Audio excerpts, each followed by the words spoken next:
বিরতির পরে স্বাগত।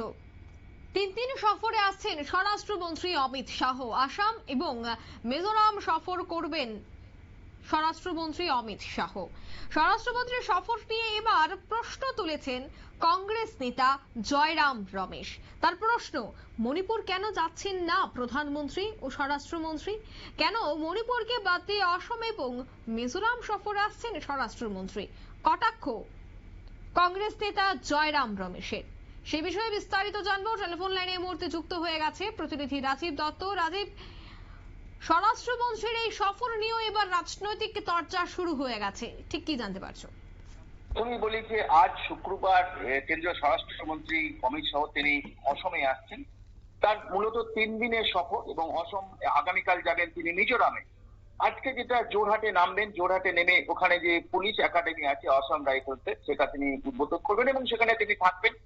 আগামীকাল মিজোরামে কিছু কর্মসূচি আছে, তারপরে ফিরে আসবেন অসম। এবং পরশুদিন জানো যে এখানে সমস্ত উত্তর পূর্বাঞ্চলের সমস্ত রাজ্যের মুখ্যমন্ত্রীদের নিয়ে তিনি বৈঠক করবেন এবং অত্যন্ত গুরুত্বপূর্ণ বৈঠক। এবং এই যখন অসম সফরে আসছেন কেন্দ্রীয় স্বরাষ্ট্রমন্ত্রী অমিত শাহ, সেখানে নর্থ ইস্টে যখন আসছে সেখানে তিনি কিন্তু মণিপুর যাচ্ছেন না।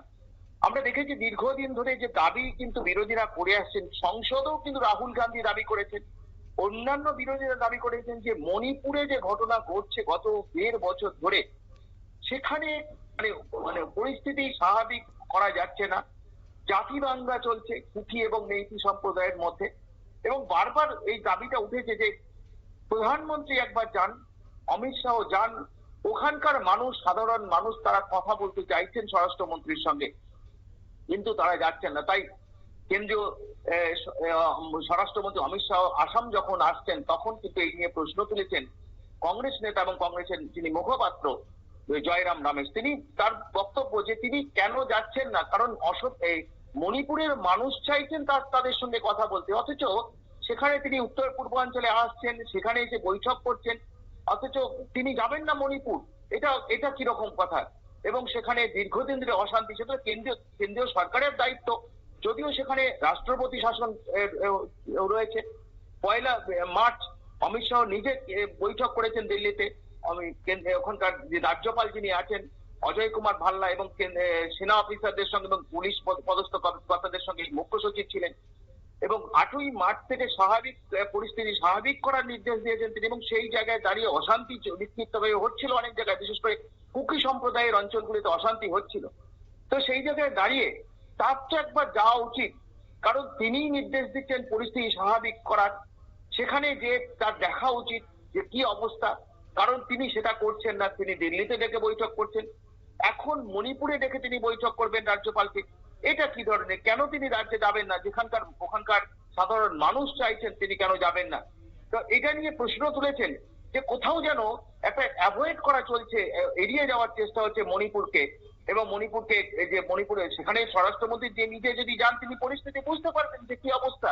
তিনি তো শুধু রাজ্যপাল, সেনা আধিকারিক বা রাজ্য প্রশাসনের কাছ থেকে রিপোর্ট দিচ্ছেন, তাহলে তিনি কেন যাবেন না? এবং তাই দাবি জানিয়েছেন তিনি যে অমিত শাহ যখন নর্থ ইস্টে যাচ্ছেন তিনি একবার পাশের রাজ্য, তিনি একবার অন্তত করে যান, যে ওখানকার মানুষের সঙ্গে কথা বলুন এবং প্রধানমন্ত্রী যান। এবং এই দাবিটা দীর্ঘদিনের দাবি, যখন থেকে অশান্তি শুরু হয়েছে প্রত্যেকটা বিরোধী দল সেই দাবি করে আসছে। কারণ 2023 সাল থেকে এই অশান্তি চলছে, মে মাস থেকে। এবং জানো যে সেখানে 220 জনেরও বেশি মারা গেছে, প্রচুর মানুষ গৃহহীন হয়েছে, এখনো পর্যন্ত ওখানে পরিস্থিতি স্বাভাবিক নয়। তো এই পরিস্থিতিতে দাঁড়িয়ে যদি স্বরাষ্ট্রমন্ত্রী ওখানে যে যান, তাহলে একটা মানুষের আস্থা বাড়বে। সাধারণ মানুষ তারা গোলমাল চায় না, তারা স্বাভাবিক জীবনে ফিরতে চায়। এবং তার জন্য দেখবে যে 8ই মার্চ থেকে যখন খোলা হয়েছে সমস্ত রাস্তাঘাট, প্রচুর মানুষ রাস্তাঘাটে বেরোচ্ছেন। অর্থাৎ যদি যান স্বরাষ্ট্রমন্ত্রী, সেখানে গিয়ে কথা বলেন, তাদেরও অনেক অভাব অভিযোগ আছে, সেগুলো তারা বলবেন, কিন্তু মানুষের আস্থা বাড়বে, প্রশাসনের আস্থা বাড়বে, অর্থাৎ পরিস্থিতি স্বাভাবিক হবে। সেখানে তাদেরকে অ্যাভয়েড করা হচ্ছে। এবং এই দাবি তিনি আবার তুলেছেন যে স্বরাষ্ট্রমন্ত্রী যখন অমিত শাহ যখন যাচ্ছেন আসামে, তার যাওয়া উচিত মণিপুরের মানুষের স্বার্থে। এবং সেই সঙ্গে দাবি করেছেন প্রধানমন্ত্রী, তিনিও সংসদে অনেক কথা বলেছেন, কিন্তু তিনিও অ্যাভয়েড করছেন। কেন এই এড়িয়ে যাওয়া করবেন তারা? তাই তাদের দাবি অমিত শাহ এবং প্রধানমন্ত্রী তারা একবার মণিপুরে যান মানে চোখে মণিপুরের পরিস্থিতি তারা খতিয়ে দেখুন এবং এতে সাধারণ মানুষের আস্থা বাড়বে। অঙ্কিতা, ধন্যবাদ। অর্থাৎ মণিপুর সফরে কেন যাচ্ছেন না স্বরাষ্ট্রমন্ত্রী, কেন যাচ্ছেন না প্রধানমন্ত্রী, এই প্রশ্ন কিন্তু এবার তুললেন কংগ্রেসের এই নেতা। নিয়ে নিচ্ছে এই মুহূর্তে ছোট্ট একটি বিজ্ঞাপন বিরতি, সঙ্গে থাকুন।